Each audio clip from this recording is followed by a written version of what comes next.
नमस्कार किसान भाइयों, स्वागत है आपका इस वीडियो में। और आज हम जानेंगे कई प्रकार के सवालों के बारे में, जैसे कि 50 एचपी के ट्रैक्टर ही क्यों लेना चाहिए, 50 एचपी के ट्रैक्टर का क्या यूज होता है, या फिर नया ट्रैक्टर लेते समय कौन कौन सी बातों का ध्यान रखना है। इस चीज के बारे में हम लोग जानेंगे और इससे रिलेटेड तमाम सवाल हैं तो उन सभी के जवाब देंगे इस वीडियो में। तो इस वीडियो को लास्ट तक देखें और चैनल को सब्सक्राइब करना ना भूलें। तो चलिए इस वीडियो को शुरू करते हैं।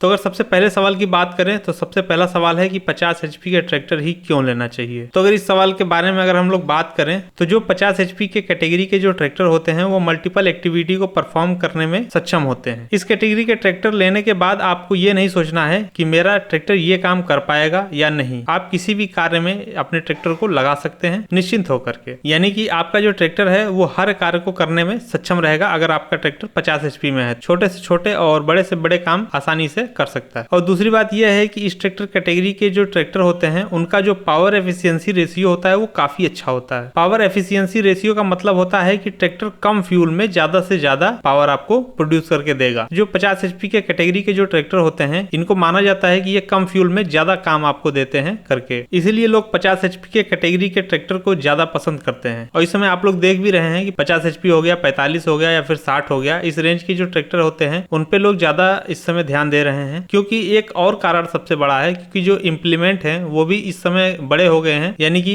जो हैवी इम्प्लीमेंट्स हैं वो इस समय किसान यूज कर रहे हैं, इसीलिए बड़े जो ट्रैक्टर हैं वो आगे भी फ्यूचर के लिए भी सेफ हो जाते हैं थोड़ा। तो चलिए बढ़ते हैं अपने अगले क्वेश्चन की तरफ। तो जो अपना अगला प्रश्न है वो है कि 50 एचपी के जो ट्रैक्टर का यूज क्या है। तो 50 एचपी के कैटेगरी के जो ट्रैक्टर होते हैं वैसे तो हर कार्य को आसानी से कर सकते हैं, लेकिन अगर 50 एचपी के कैटेगरी के ट्रैक्टर की अगर बात करें तो ये ज्यादा मात्रा में खेती के काम के लिए यूज होते हैं, जैसे कि cultivation, rotavation, threshing, spraying, seed drilling, ploughing, planting, threshing आदि जैसे कामों में यूज होते हैं। वहीं अगर बात करें छोटे ट्रैक्टर की तो छोटे ट्रैक्टर होते हैं वो किसी इंप्लीमेंट पे चलेंगे और किसी इंप्लीमेंट पे वो नहीं चल पाएंगे, या फिर चलेंगे तो फिर काफी ज्यादा डीजल लेने लगेंगे ओवरलोड चलने की वजह से। और अगला जो मुख्य कारण है वो है हैवी लिफ्ट कैपेसिटी। जो बड़े ट्रैक्टर होते हैं उनकी जो लिफ्ट कैपेसिटी होती है वो ज्यादा होती है, इसलिए जो अब इंप्लीमेंट बन रहे हैं वो हैवी बन रहे हैं, जैसे रोटावेटर हो गया या फिर सुपर सीडर हो गया। तो ये सब इंप्लीमेंट है, ये काफी हैवी इंप्लीमेंट है, तो इनको चलाने के लिए एक हैवी लिफ्ट कैपेसिटी भी होना बहुत जरूरी है। तो वहीं अगर छोटे ट्रैक्टरों के अगर मुकाबले बात करें तो 50 एचपी के कैटेगरी के जो ट्रैक्टर होते हैं उनमें भार उठाने की क्षमता जो है वो ज्यादा होती है, इसलिए 50 एचपी के जो कैटेगरी के ट्रैक्टर होते हैं उन पे ज्यादा ध्यान देना चाहिए ट्रैक्टर लेते समय। तो चलिए अगला प्रश्न देख लेते हैं। तो अगला प्रश्न है कि नया ट्रैक्टर लेते समय किन किन बातों का ध्यान रखना चाहिए। तो नया ट्रैक्टर लेते समय आपको सोचना यह है कि आपको किस कार्य के लिए ट्रैक्टर लेना है, जैसे कि ट्रॉली पर्पज के लिए लेना है, या फिर रोटावेटर चलाने के लिए लेना है, या फिर लेजर लेवलर चलाने के लिए लेना है, यानी किस काम के लिए आपको ट्रैक्टर लेना है। तो उसके बाद अगला जो पॉइंट आता है तो उसमें आपको ये देखना है कि ट्रैक्टर की लिफ्ट कैपेसिटी कैसी है, उस ट्रैक्टर की स्पीड कैसी है, जो इंप्लीमेंट आप उस पर चलाना चाह रहे हैं उस हिसाब से उसकी लिफ्ट कैपेसिटी ठीक है या फिर नहीं ठीक है। मान लीजिए सुपर सीडर आपको चलाना है और आप 35 एचपी के ट्रैक्टर ले लेते हैं तो फिर उसकी जो लिफ्ट कैपेसिटी वही नहीं सही रहेगी, तो आप उसको लेके जा ही नहीं पाएंगे। तो उस पर चले न चले वो तो बात की बात है, पहले आप उसको लिफ्ट ही नहीं कर पाएंगे। तो वहीं अगर अगली स्पीड की बात करें तो जैसे कि हर इंप्लीमेंट का एक अपना स्पीड होता है उसको चलाने के लिए, जैसे रोटावेटर हो गया वो अलग स्पीड पे चलता है, कल्टीवेटर वो अलग स्पीड पे चलता है, ट्रॉली पे आपको अगर ट्रैक्टर चलाना है तो वो अलग स्पीड पे चलता है। तो इस चीज को भी आपको ध्यान देना है। जिस ट्रैक्टर में आपको सारी चीजें मिले, आपको लगे कि हाँ ये सारी चीजें फुलफिल हो रही हैं इस ट्रैक्टर से, उस ट्रैक्टर को आपको लेना चाहिए। और अगला अपना तीसरा जो स्टेप है ट्रैक्टर लेते समय सबसे लास्ट में आपको ये ध्यान देना है कि लॉन्ग टर्म में इस पे कॉस्ट कितना आने वाला है, यानी कि जो इसके खर्चे हैं वो कितने ज्यादा बढ़ सकते हैं या फिर कम है अदर ट्रैक्टर के मुकाबले। जो ट्रैक्टर के लेने के बाद जो खर्चे होते हैं उन पे आपको ध्यान देना है तीसरे पॉइंट में। खर्चों की अगर बात करें तो उसमें आपको हो सकता है सर्विस के जो पार्ट पुर्जे होते हैं, अगर मान लीजिए कोई भी पार्ट उसमें खराब हो गया या फिर गलती से टूट गया तो उसको रिप्लेसमेंट करने में कितना खर्चा आता है, उस चीज का जो सर्विस है वो आपके एरिया में अवेलेबल है कि नहीं है, ये चीज भी आपको ध्यान देना है उसमें। उसके बाद आपको देखना है कि फ्यूल की जो ट्रैक्टर आपका है वो फ्यूल कितना ले रहा है, क्योंकि ट्रैक्टर आप खड़ी करने के लिए तो लेंगे नहीं, आप उसको चलाने के लिए लेंगे, और अगर चला करके ट्रैक्टर आपको कुछ बचा के न दे तो फिर आपको ट्रैक्टर चलाने का मतलब ही नहीं बनता है। तो अगला पॉइंट हो गया फ्यूल। अगर उसके बाद बात करें तो आपको ये भी देखना है कि जो ट्रैक्टर आप ले रहे हैं या फिर जिस कंपनी का ट्रैक्टर ले रहे हैं उसकी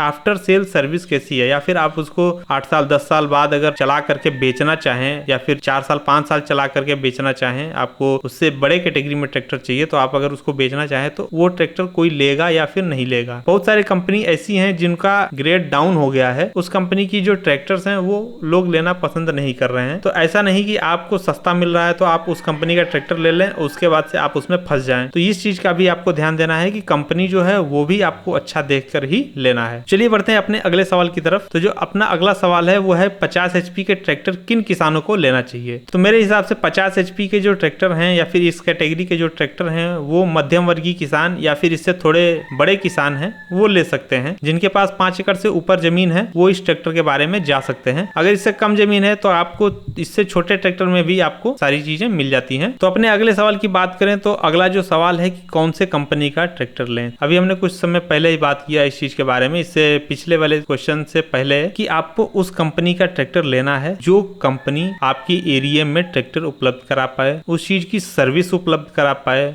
उसके जो पार्ट्स हैं उस चीज को उपलब्ध करा पाए और किसान उस चीज को लेना पसंद करें। यानी आफ्टर सेल सर्विस को देखते हुए आपको उस चीज को लेना है। तो अगर बात करें कि कौन सी कंपनी सबसे अच्छी है 50 HP के कैटेगरी के ट्रैक्टर जो बनाती है, तो मुख्य तौर पर तो कुछ कंपनियां हैं जिनके मैं नाम ले लेता हूं, जैसे कि जॉन डियर हो गया, न्यू हॉलैंड, स्वराज हो गया, फार्म ट्रैक, मेसी, सोनालिका। तो ये जो कुछ कंपनियां हैं ये काफी अच्छी मानी जाती हैं और किसान भी इन कंपनियों पे काफी ज्यादा भरोसा करते हैं और ट्रैक्टर लेते हैं इन कंपनियों का। और अगला और लास्ट प्रश्न की बात करें तो 50 HP के ट्रैक्टर का प्राइस रेंज क्या होता है। इसका जो एक्यूरेट जवाब है वो तो नहीं बन पाएगा क्योंकि हर कंपनी का जो रेट है वो काफी ज्यादा फ्लक्चुएट कर रहा है और काफी अलग अलग रेट पे ट्रैक्टर इस समय लॉन्च भी हो रहे हैं और इसका जो प्राइस है वो डिमांड और सेल के हिसाब से घटता बढ़ता रहता है हमेशा। तो इसका फिक्स प्राइस बताना थोड़ा मुश्किल है और इसका जो प्राइस है वो स्टेट और हर डिस्ट्रिक्ट में अलग अलग होता रहता है। मान लीजिए आपके स्टेट में कुछ अलग है, मेरे स्टेट में कुछ अलग हो सकता है, या फिर आपके जिले में कुछ अलग है और मेरे जिले में अलग हो सकता है। तो हर स्टेट या फिर हर जिले में अलग अलग होता रहता है। लेकिन अगर इसके अप्रोक्स प्राइस की बात करें तो ये जो